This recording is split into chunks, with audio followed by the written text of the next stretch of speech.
Big Thursday and gusto ko lang ilabas itong nararamdaman ko. Para sa mga content creator na nagpo-promote ng sugal. May mga content creator kasi na nagagalit bakit kinukalaw daw sila sa pag-susugal. Iba naman talaga daw nila yun, normal naman yun, kalakaran. And so this time, let's commend those influencer, content creator who are not doing this kind of promotion. And natutunan ko rin kanina sa church na the topic was all about loving the city.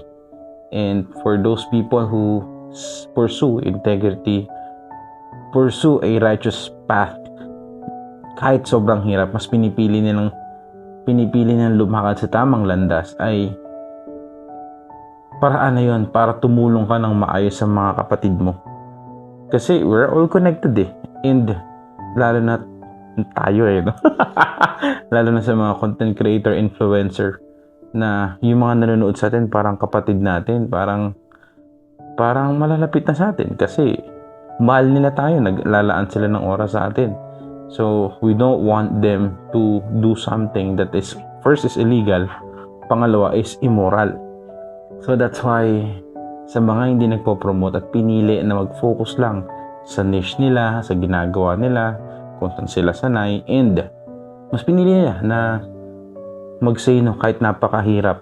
Alam ko na agad bago pa ako nagsimula, I stand on my ground, hindi ko gagamitin yung platform ko sa ikasasama ng mga tao sa paligid ko kasi una, I treat them as brethren, pangalawa, may anak ako at mga may kamag-anak ko na nanonood sa akin. Sa mga gumagawa na mabuti, I feeling ko lang to God is saying to you na good job because you know where the blessing is coming from. You know who the real source is. Parang sinasabi natin, blessing to the Lord. Hindi na nag-bless si God ng immoral. Hindi rin sila mag-bless ng illegal.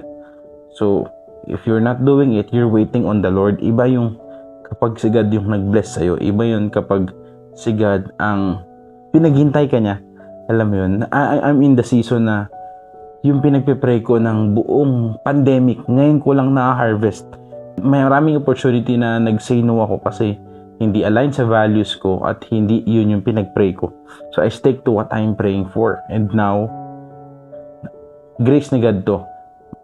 Sabihin ko na, I'm having almost 5 talks within the month.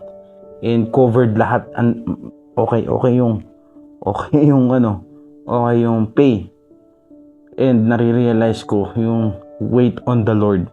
Na this time, hinintay mo si Lord and inalaw mo si God ang mag-bless sa'yo at hindi ang tao na pinilit mo lang na ito, kailangan ko to. Hindi mo kinuha yung blessing. Hinintay mo siyang dumating sa'yo and you wait on the Lord. So yun lang, if you're a content creator who pursue this somehow righteous path na huwag pasukin yung sagal, God is saying to you right now, good job, my faithful cute servant. Big Thursday.